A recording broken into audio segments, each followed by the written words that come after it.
The arrival of Imperial allies in the Great War was a devastating blow from which the Republic never fully recovered. This was the second step in the Sith Emperor's master plan. Recent Republic strategic information reports proved that the rise of the Mandalorians was orchestrated by Imperial intelligence. We know extremely little about this shadowy organization, but Imperial intelligence operatives are clearly just as deadly as their Sith superiors. The galaxy's criminal networks wavered endlessly during the Great War, debating whether to back the Republic or the Empire. Although the Hutt cartels resented the Sith Emperor for not including them in his pre-war conspiracy, Imperial intelligence somehow blocked the Republic's efforts to win the Hutt's support. Scattered around the galaxy, Mandalorian mercenaries and bounty hunters faced the same choice as the Hutts.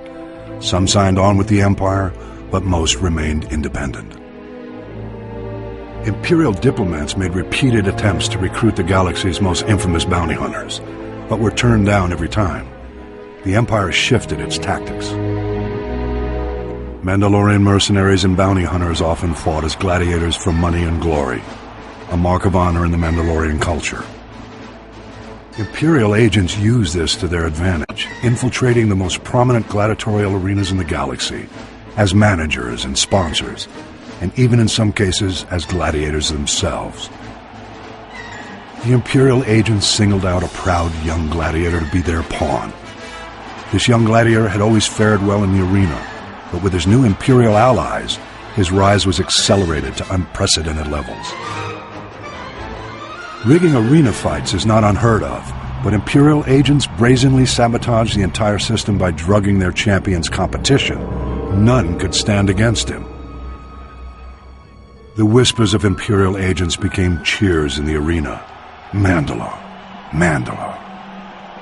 The ancient title of Ultimate Warrior King was thrust upon the young gladiator. His infamy grew, and when he called, the Mandalorians rallied to their new master. The new Mandalore secretly served masters of his own, however. Imperial agents pulled their puppet strings, and the Mandalorian army blockaded the Hydian Way and challenged the Jedi. Though the blockade was eventually broken, the stage was set for the sacking of Coruscant and the uneasy truce which now paralyzes the Republic. The Mandalorian Sith alliance remains intact to this day. That could change if the original ruse was brought to light, but the Imperial intelligence covers its tracks too well. Mandalore was slain recently, and his killer, the new Mandalore, has taken his place. Whether or not he's another Imperial puppet remains to be seen, but we must watch him closely. Imperial agent success in bringing the Mandalorians into the war was the counterplay to the Republic's first string of victories, the subject of my next report.